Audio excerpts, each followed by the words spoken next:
अस्सलाम वालेकुम नाजरीन। ड्रामा सीरियल दस्तक के नेक्स्ट एपिसोड में आप देखेंगे ये फरियाल जो कि सैफ के वालिद की मौत के बाद उसकी जिंदगी में वापस लौट आती है और सैफ उसे अब किसका डर रहा है वो तो फरियाल से इजहार करता है। अब तो मैं जीने लगा हूँ, खुलकर सांस लेने लगा हूँ और अब मैं फरियाल तुम्हारे बगैर नहीं रह सकता।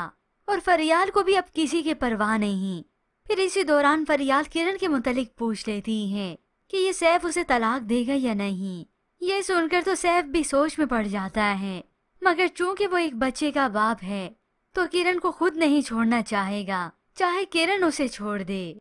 यूं ही देखते उधर किरण और सैफ के बीच में तनाव बढ़ता चले जाता है।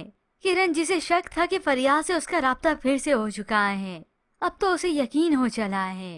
मगर सैफ तो अब उसे साफ कह देता है कि फरियाल मेरी मोहब्बत है, मैं शादी करना चाहता हूँ उससे। ये सुनकर तो किरण की आंखें भर आती हैं और अब किरण की भी बर्दाश्त की हद खत्म हो रही है।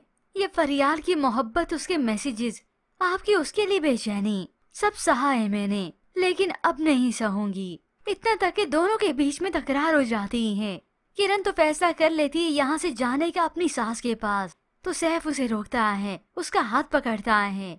अब वो अपने बेटे को ले जाती है और सास को दे देती है और फिर सास से दो टोक पूछती है कि आपने अपने बेटे की शादी जबरदस्ती मुझसे करवाई थी, और सब कुछ सच बता देती है कि सैफ क्या कहता है कि किरण से शादी उसने प्रेशर में आकर की थी और माँ तो अब मजबूर हो जाती है। उसके ड्रामे तो अब उसे भारी पड़ने वाले हैं। प्रेशर में आकर उसने बेटे की शादी तो करवा दी, एक लड़की की जिंदगी भी तबाह कर दी। हकीकत में तो ये सब कुछ उसके गले का फंदा बन चुका है, क्योंकि सैफ ना तो अपनी बीवी औलाद के साथ खुश है और ना ही वो माँ की अब कुछ सुनता है, क्योंकि बाप जो वो रहा नहीं। और माँ भी अब इस बेटे के रहमो करम पर आ गई है, क्योंकि अगर सैफ घर छोड़कर चला गया तो ये दोनों ही तन तनहा रह जाएंगी। और बाकी रहा किरण का फैसला, वो वापस जाने का सोचेगी, मगर उसके वालिद उसे इतना प्रेशराइज कर देंगे कि ये माशरा क्या कहेगा।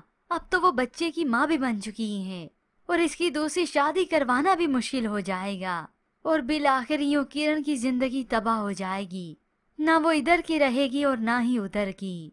और सैफ वो जो इजहार कर देता है और कह भी देता है कि वो फरियाल से शादी करना चाहता है, यूं अब की बार सैफ की माँ भी कुछ नहीं कर पाएगी।